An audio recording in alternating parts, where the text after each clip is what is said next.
are born from a mother, alright? You are not born hanging from a tree,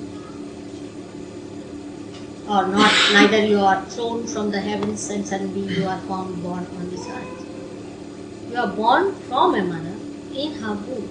Her blood flows into you for 9 months. You live upon her. You are a part and parcel of her being for 9 months, which is the most important time of your life. Now, she is there to give you first the sense of security. In a mother's womb, a child feels secure. If the mother is upset, it has an effect on the child. If there is something wrong with her, then that is affected on the child. In the sense physically also. Such a deep relationship exists between you and your mother that I'll have to write a book to tell you how much it is deep. But within us, see, the power of Kundalini is the power of a mother and not of a father. The father is the witness as a spirit, and the mother is the Kundalini, and the Kundalini has to rise. Now it is the mother in you, that is the Kundalini, and your own mother. It very much depends what relationship you have with your own mother. Supposing you do not know how to love your mother, you can never love your mother country. You can never. See, that is the beginning. The training starts there with your mother. If that point is lacking, then you cannot have a full blooming of that love. Now maybe the mother has not been a very good mother, possible. There are, according to the Sanskrit verse, as I told you, there cannot be a bad mother, Kumata, but sometimes she could be bad also. So the idea of a bad mother is more brought forth by intervention of law into mother-child relationship. You see, when mother is being punished by law for correcting her child or doing something, the artificiality starts. When people can sue their mothers, the responsibility of the law, you see, is not to disturb the natural relationships. If they start disturbing the natural relationship, the artificiality starts. And that's why in the countries where the law has taken charge of children and such things, you see, without understanding the basic thing that it is a natural thing to love your child. Instead of that, if they had encouraged mothers who were more loving, more kind, if they had given training to mothers how to be kind and gentle, if they had given more impotence to people to be good mothers. Instead of having beauty contest, if they had good mother contests, if mother would have been upheld by the political and economic institutions, then it would have been much better.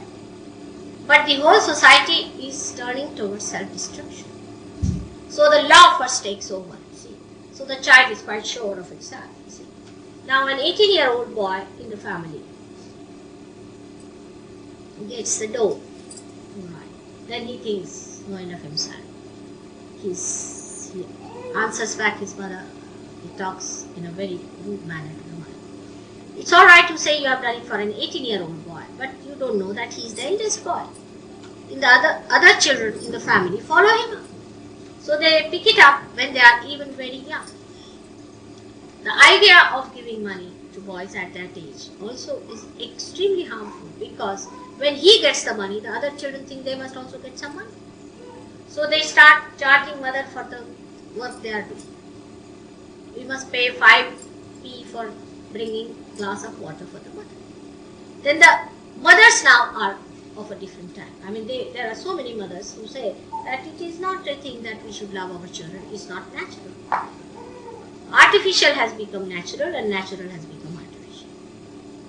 How is it within these 10 or 15 years suddenly the mothers have become so funny? Now, because of these pressures, what happens that we develop a feeling against our mother. We start judging our mother and father. We should never judge them. We are not to judge them because they are there, we have chosen them, they are there just as part and parcel of ourselves. Supposing your nose is broken. Do you start judging yourself, my nose is broken, my nose is broken? Do you discard your nose? In the same way your parents are. You cannot discard your parents. But the whole society is working like this. It's a vicious circle.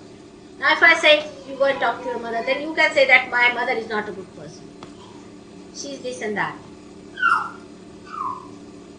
Then I have to say, alright, then forgive her. Then you don't like it. You would expect me to tell you, alright, just go and bash her.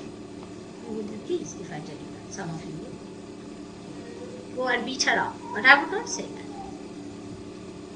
Because that's not the way Sahaja Yogi are going to work on. You must know that the whole society is in a whirlwind. It's a whirlwind. So somebody has to steady oneself and stop and try to change the winds. And that's why a Sahaja Yogi has to stand up and understand that respect and reverence of parents is important. But it is an actual thing. Because if you are not good with your mother, your left side is weak. You have seen it on the vibration. Whatever I say, you can see it on your vibration. You will be the least. So forgive her. Know that she has given you birth. Maybe if she has been harsh to you, angry with you, or done something, forgive her. And you will be amazed. You can win her over. It's not difficult. Because by your goodness, by your over goodness towards her, relatively it will work. Maybe exceptionally one person may be this thing, but you cannot make a rule out of that. Exceptionally one may be. But if you have to change the society, the whole thinking, somebody has to stand up. And it is a chakra within you, you know, where it touches the point of void, where the left side touches the point of void. That is a center, a very important center for a mother, which guides.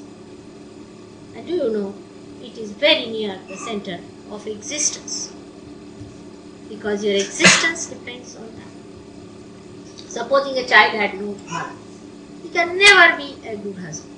Very difficult for him to be a good husband. Because all the womanhood, all the kindness, the sublimity, the greatness of women is known through your mother to begin. Or a woman who does not have a mother can never be a good wife or could not be a good mother herself. So all these things are there. So we have to stop it and change it. This is the point. Sahaja Yogis must know that we have to change and transform ourselves. And that is the point they feel bad. We are not only responsible for our change, but we have to think about the change in the whole world, where the society is getting destroyed. The human beings are getting destroyed. So we have to stand. So we have to change our way of thinking.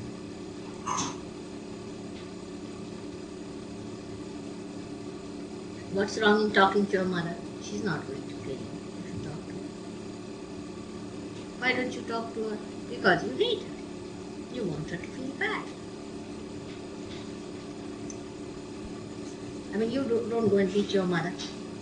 This is the only way you can really be harsh to her, is not to talk to her. She feels rejected by her own child, whom she has created. God must be feeling that way also, the way we reject him.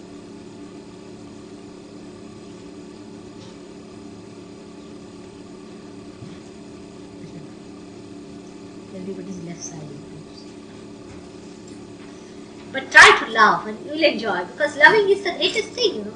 To love someone is adoration, absolute adoration is reverence.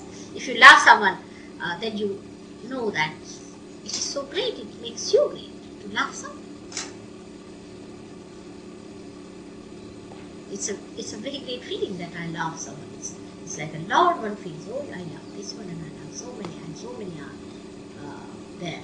Need not that person, need not love you. I mean, I don't think all the Sahaja Yogis love me so much as I love them, maybe. But I'm very proud of my Sahaja Yogis that I love them.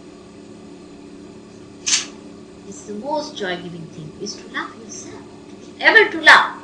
That's the greatest ability the person should have, is to love others.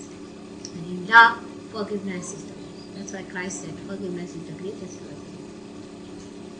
Now, what do you achieve by not talking? I mean, what do you achieve? Let us see the other side of it. What do we achieve by not talking to someone?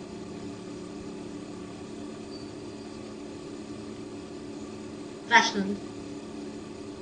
Is a sweet method, of course.